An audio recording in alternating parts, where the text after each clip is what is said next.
उनके साथ मिलकर आज उसकी महिमा दे रहे हैं, क्योंकि और लोगों को देखता हूँ जो कोई गाड़ी में जाता रहता है, कोई पैदल चलते चलते कुछ हो जाता है, लेकिन वो सब चीज़ को मैं सोचता हूँ कि प्रभु मेरे जीवन में ज़रूर काम किया और मुझे बहुत अच्छा से संभाला। इसलिए मैं दिल की हृदय से मैं प्रभु के लिए मैं धन्यवाद देने के लिए और उसकी महिमा देता हूँ। Hallelujah, hallelujah. यही हमारी गवाही, ऐसा ही बजाते रहे और युगानुयुग उसका महिमा हमारा, जब तक मैं जीवित रहूं तब तक उसकी महिमा होते रहे। आमीन। यही मेरी गवाही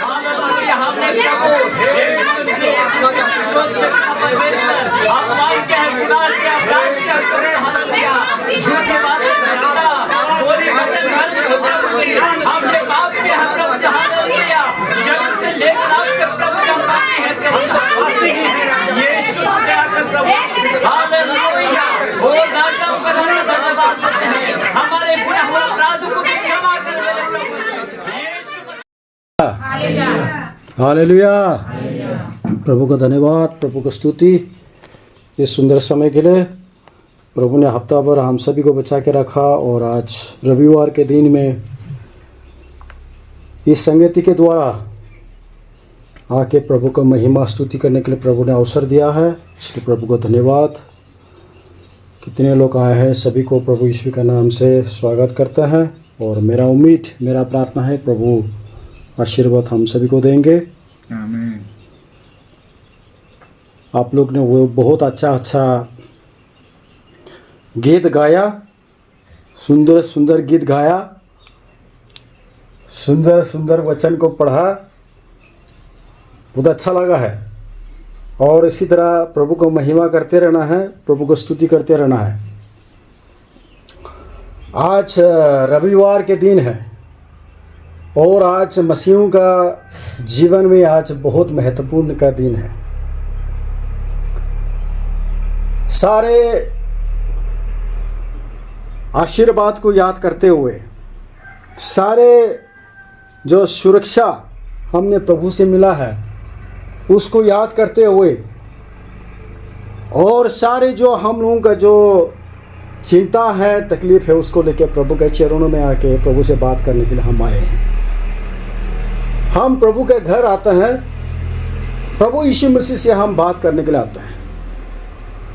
प्रभु यीशु मसीह से हम अपनी चिंताओं से बात करने के लिए, प्रभु यीशु मसीह से जो प्रभु ने आशीर्वाद हम लोगों के जीवन में दिया है उसको याद करके उसको धन्यवाद देने के लिए हम चर्च आते हैं। बिना मकसद हम चर्च आएंगे, रविवार है, तैयार होंगे और सीधा चर्च जाके चर्च में जो सौंपते हैं बस करना पड़ता है, वो कर देते हैं बिना उम्मीद, बिना कुछ सोचे। आना और जाना उसमें कुछ हमको फ़ायदा नहीं मिलता है, लेकिन हम कुछ मकसद को लेके, कुछ उम्मीद को लेके संगति में आते हैं, चर्च में आते हैं, तो ज़रूर प्रभु उसका जवाब हम लोगों के जीवन में देते हैं, क्योंकि वो जीवित परमेश्वर है और हम जीवित परमेश्वर के साथ संगति कर रहे हैं। जीवित परमेश्वर के साथ हम संगति करते हैं और बात करते हैं, वचन को हम मनन करते हैं और इस वचन के द्वारा हम लोगों को उत्साहित मिलते हैं, ताकत मिलते हैं, उम्मीद मिलते हैं। हालेलुया, हालेलुया, जोर से हालेलुया। आज हम मसीह को पाया, मसीह ने किसी न किसी द्वारा हमसे बात की और हम प्रभु यीशु मसीह को ग्रहण किया। लेकिन किस तरह से आप लोग प्रभु यीशु मसीह को ग्रहण किया है, प्रभु ने कैसे आपसे बात किया है, प्रार्थना के द्वारा, वचन के द्वारा, चमत्कार के द्वारा, या किसी ने बुलाने के कारण? कैसे हो कि आप लोग प्रभु में आया, मेरे को पता नहीं, लेकिन आप खुद जानते हैं, आप खुद प्रभु का कैसे पाए हैं, आप इस चीज़ को जानते हैं। और कैसे आपने प्रभु को पाया है शुरू में, उसको हमेशा उस गवाही को याद रखना, उस दिन को याद करके रखना, उस दिन को मत भूलना, क्योंकि वो दिन आपके लिए बहुत बड़ा दिन था। आप जीवन जीते जीते चलते चलते आप जीवन जीने में कमी भी हो जाता है, भूल भी हो जाता है, लेकिन उस दिन को याद करके फिर मन फिराने का समय करना। उस दिन आपने रो के प्रभु के पास आया, उसने आप तरस खाते हुए प्रभु के पास आया, और प्रभु ने आपका उम्मीद को पूरा करके दिया है, और हम एक नया जीवन जीने के लिए शुरुआत किया है। जीवन को बदल के जीने के लिए हमने कोशिश किया है, प्रयास करके आ रहा है, कोशिश करके आ रहा है। आज सुबह हम देखेंगे कि नया जीवन मसीह में, नया जीवन हम कैसे जी रहा है। मसीह में हम लोगों को एक नया आत्मा पाए है कि नहीं हम लोगों के जीवन में, क्योंकि वचन में कहते हैं जो मसीह में है वो नया सृष्टि है। हालेलुया। क्यों नया सृष्टि है? क्योंकि हम जब मसीह को नहीं जाने, मसीह को नहीं पाए थे, उस समय हम संसारिक जीवन जी रहे थे, पाप जीवन जी रहे थे, हम अंधेरे में थे, हम बंधन में थे, हम किसी के बंधन में थे, हम अपने स्वयं अपनी इच्छा से हम कुछ नहीं कर पाते थे। लेकिन जो अगला आदमी कहते थे वही हम करते थे। लेकिन जब मसीह में आया, आप अपने आप, अपने मर्जी, अपनी इच्छा के अनुसार आप प्रभु से बात करने लग गया, प्रभु को खोजने लग गया। इसलिए वचन में कहते हैं जो मसीह में है वो नया सृष्टि है, नया जीवन है, नया आत्मा है। प्रभु यीशु मसीह नया आत्मा हमको देना चाहता है, प्रभु यीशु मसीह नया जीवन देना चाहता है, प्रभु यीशु मसीह नया आशीर्वाद देना चाहता है, नया जीवन देना चाहता है। जो बोझ से भरे हुए हैं, जो चिंता से भरे हुए हैं, जो पाप से भरे हुए हैं, प्रभु उसको हमेशा के लिए हटा के एक नया जीवन आशीर्वाद देना चाहते हैं। आमीन, आमीन।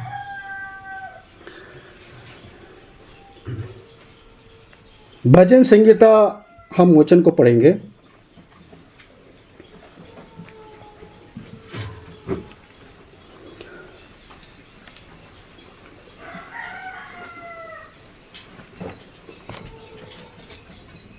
$51 का 10, 51 का 10, इस वचन को पढ़े। हे परमेश्वर, मेरे अंदर शुद्ध मन उत्पन्न कर और मेरे भीतर स्थिर आत्मा नए सिरे से उत्पन्न कर। देखो, हे परमेश्वर, मेरे अंदर शुद्ध मन उत्पन्न कर। पहले वचन में है, पहले लाइन में लिखा है कि हे परमेश्वर, मेरे मन शुद्ध मन को, मेरे अंदर शुद्ध मन को उत्पन्न कर, मतलब साफ मन को उत्पन्न कर प्रभु। ये दाऊद राजा का गीत है। दाऊद राजा इस गीत को गा के प्रभु से बातें कर रहा है, क्योंकि दाऊद भी व्यभिचार में गिर गया था, पाप में गिर गया था, किसी पत्नी के साथ गलत किया, पाप किया, वो पाप में गिर गया था। लेकिन दाऊद राजा जो है अपनी कमी, अपने पाप को याद करते हुए, अंगीकार करते हुए, रोते हुए, क्योंकि उसी पाप ने उसको दबा के रखा हुआ है, चिंता से भर के रख दिया है।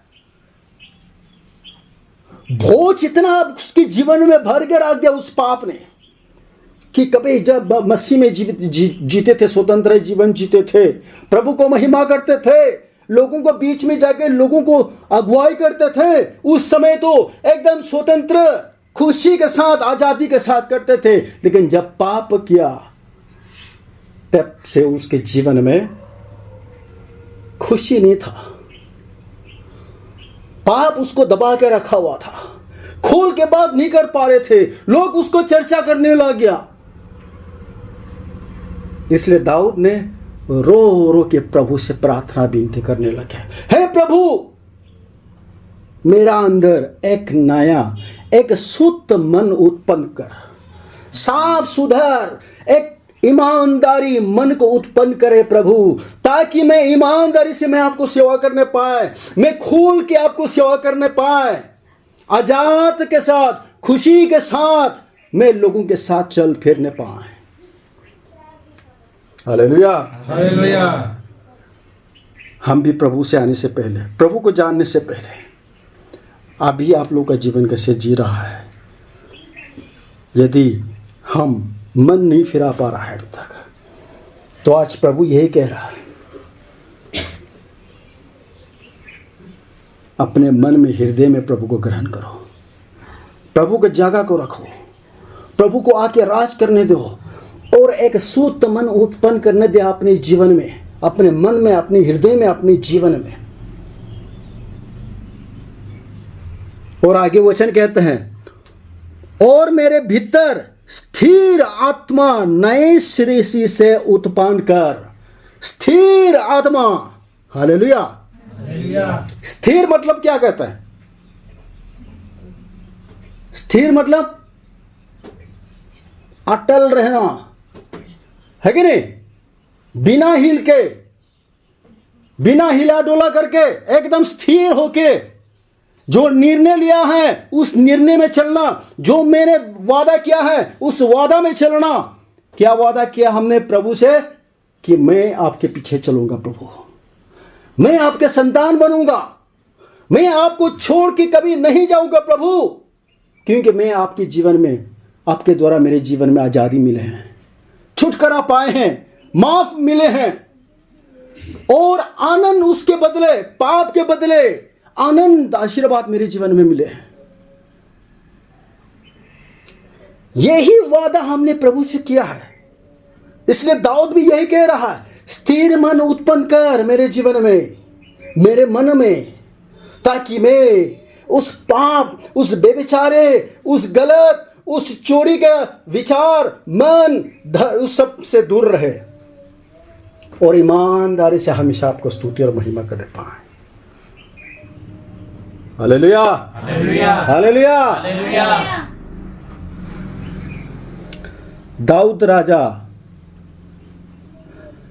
पाप करने के बाद प्रभु के पास, मूर के प्रभु के पास आया, प्रभु से विनती और प्रार्थना किया, तरसते हुए प्रभु के पास आया। प्रभु उसका मन को जांचते हुए उस पाप को क्षमा करके उसको आशीर्वाद दिया, उसको ग्रहण किया। तब से या दाऊद जो है, प्रभु की जो इच्छा है वही करने लग गया।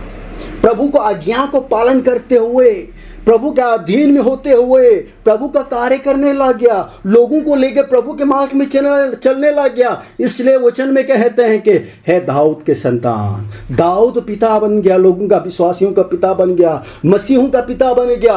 Hallelujah, hallelujah. दाऊद का संतान बने हैं हम भी। इसी तरह हम प्रभु में आना, प्रभु में स्थिर होके आगे चलना। लेकिन क्या होता है, रुकावट क्या हो जाता है हम लोग के जीवन में? हम कमजोरी होने के कारण, स्थिर मन से प्रभु के पास नहीं, प्रभु के साथ ना चलने के वजह से, शुद्ध मन से हम प्रभु को पालन ना करने की वजह से हम लोग के जीवन में क्या रुकावट हो जाता है? रुकावट हम लोग के जीवन में होता है। रोमियो 7 अध्याय 15 वचन, 15 से लेकर 20 वचन तक पढ़ेंगे हम। सबसे पहले 15 वचन को पढ़िए। रोमियो 7वां अध्याय 15 वचन को पढ़िए। जो मैं कहता हूँ और जो मैं करता हूँ करता हूँ उसको नहीं जानता, उसको नहीं जानता, क्योंकि जो मैं चाहता हूँ क्योंकि मैं जो चाहता हूँ वह नहीं किया करता, वह नहीं क्या करता। परंतु जिसने मुझे घृणा आती है, परंतु जिसने मुझे घृणा आती है वही करता हूँ। वही करता हूं। देखो, हम शुद्ध मन से प्रभु को पालन नहीं करते हैं, तरस खाते हुए प्रभु के पीछे नहीं चलते हैं, स्थिर होके हम ईमानदारी होके प्रभु को पालन नहीं करते हैं। इसलिए क्या करते हैं, हम जो करते हैं खुद उसको पता नहीं है, खुद जानते नहीं है। जिस जीवन हम जी रहे हैं उसको खुद हम पता नहीं है। वो जो हम नहीं करना चाहता हूं उसको ही मैं करने लग जाता है, क्योंकि मेरे भीतर अंदर प्रभु का आत्मा वास नहीं किया है। अभी तक पवित्र आत्मा मेरे जीवन में नहीं आया है, अभी तक पवित्र आत्मा मेरे जीवन में कार्य नहीं करते हैं और उसको मैंने उसका जगह नहीं दिया है। उसके कारण मैं जो नहीं करना चाहता हूं वो करने लग जाए। उसका मतलब क्या है, मैं जानते हैं, मैं विधि को जानते हैं, परमेश्वर का विधि को जानते हैं, पवित्र शास्त्र का विधि को जानते हैं। मैं करने से, ये करने से पाप हो जाएंगे, ये करेगा तो मैं गिर जाओगे, मैं चिंता में आ जाओगे, हम जानते हैं। लेकिन हम फिर भी वही करने लग जाता है। इसलिए कहते हैं जानने में कुछ फर्क नहीं होता है, लेकिन करने में ही फर्क आता है। करने में और जानने में अंतर है। इसमें आकाश और पृथ्वी जितना अंतर है उसी तरह जानने में और करने में अंतर इसी तरह होता है, फर्क। इसलिए कहते हैं विधि को जानने से भी कुछ मतलब नहीं है। वचन को आप पूरा बाइबल को पूरा आप अंदाज कर लेंगे, पूरा याद कर लेंगे, लेकिन फिर भी आप उस मार्ग में नहीं चलेगा तो कुछ लाभ नहीं मिलेगा। हालेलुया। हम चर्च आते हैं, हम उपवास करते हैं, लेकिन हम उसी मार्ग में चलते हैं कि नहीं? जो उसमें शिक्षा दिया जाता है, जो उसमें मनन किया जाता है, जो उसमें किया जाता है, उसको हम पालन करते हैं कि नहीं? मन से, पूरा मन से हम उसको पालन करते हैं कि नहीं? हम सत्य को जानने के बावजूद हम अपने स्वयं इच्छा से हम प्रभु का पीछे चल रहा है कि नहीं? या किसी के कहने में ही हम प्रभु के पीछे चल रहा है? प्रभु कहते हैं मैं नया जीवन देना चाहता हूं, मैं नया आत्मा देना चाहता हूं। जो आपकी जिंदगी में चिंता से भरे हुए थे, आपके जीवन में पाप से भरे हुए थे, भोज से भरे हुए थे, अब रो के आपकी जिंदगी में शांति नहीं था, अपने आप को नफरत करते रहे, प्रभु उसको हटा के शांति, आनंद जीवन देना चाहता हूं, प्रभु कहता है। लेकिन इसको हासिल करने के लिए, प्रभु में इसको पाने के लिए हम अपने जीवन को मन फिराना होगा। हालेलुया। मन फिराना।